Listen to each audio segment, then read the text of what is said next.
Welcome back, brothers and sisters. I am Braden. This is Langley Outdoors Academy, the place where we not only talk about what's going on in the gun world, but also how we're going to fix it together. And what we are going to talk about tonight, guys, is more evidence of a horrible situation in New Hampshire that gun rights and gun prevention and hardening and protection actually worked and stopped the threat and prevented a horrible instance from getting even worse.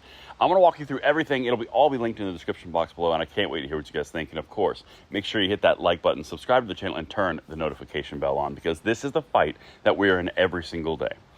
All right, so what we're going to talk about today is the terrible issue in New Hampshire. And before I get into it, this content is brought to you by American Hartford Gold. I'm going to say a quick word, and then we're going to hit it.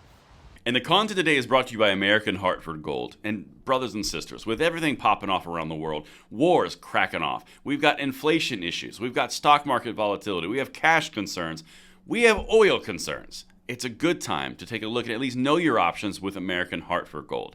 They are dedicated to offering gold, silver, platinum, coins, and bars for your investing needs. Whether you want to do it delivered to your door or you want an IRA, Roth IRA, 401k, TSP, they've got options. This is something you guys should check out.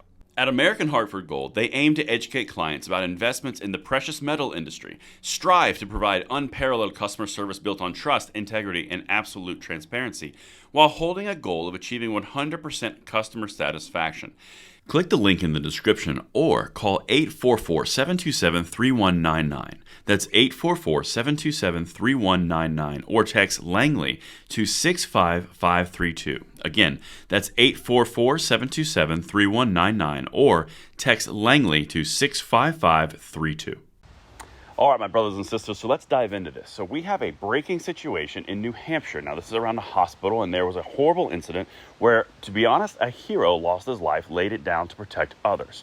But what I want to talk about today is how the left and the gun controllers will never, ever tell you these types of stories. They won't get on their Twitter feeds. They won't have profanity-laden tirades around how horrible our gun rights are, or how horrible police are, horrible anything is, because this doesn't fit their narrative.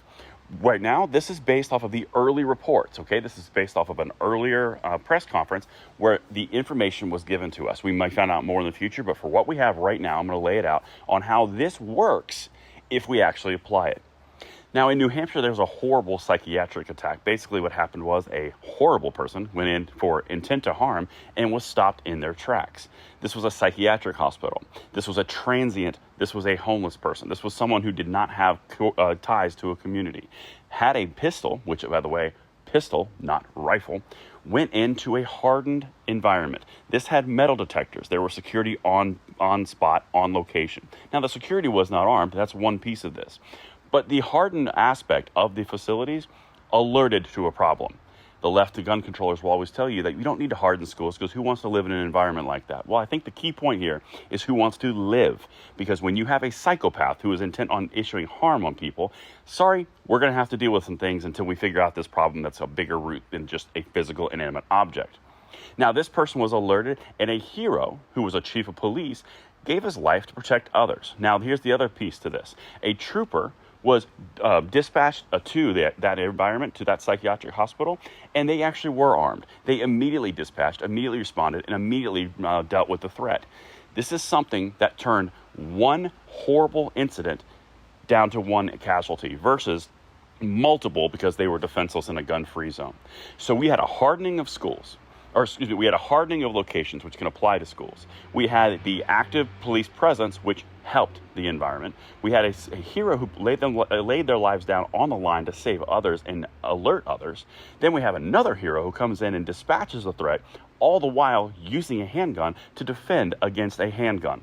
This is something that is bigger than just guns and inanimate objects are evil. This is something where you had hardening of schools hardening of targets and locations successfully deployed.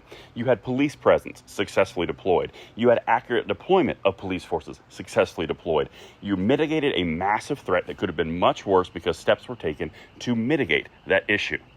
That's the entire point. The gun control lobby, the gun control leftists, Givers.org, Shannon Watts, every Town for Gun Safety, Moms Demand Action, March for Our Lives. They will all tell you that hardening schools is really just turning our lives into prisons.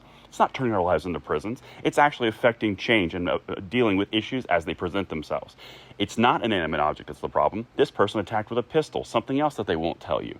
It's whatever object they have in their hands at the moment, and they were dispatched because someone else had an equal threat to them. They were dealt with. Many lives were saved. Unfortunately, one hero's life was lost versus a horrible incident, all because steps were taken to mitigate any potential threat that could arise. Precaution, and it effectively protected and saved people's lives with the cost of one hero. And that's exactly what this person is. Now, this is a lot of developing information, developing stories, but I wanted to touch on the initial base response because I guarantee you are not going to see the Davy Hoggs, the Shannon Watts, the Giffords.org, Gabby Giffords, all of them. You're not going to see them doing profanity-laden tirades against our gun rights because this is a situation where everything that we've been saying to mitigate these problems effectively worked. Casualties were minimized. The threat was dealt with, but you're not going to hear them say that. And to be quite honest, it irritates me when they manipulate facts like this, or manipulate tragedies like this, but ignore these. And that's what I've got for you guys. Let me know if you agree. Let me know your thoughts in the comments below, and I will see you on the next one. I'm Braden. See you later.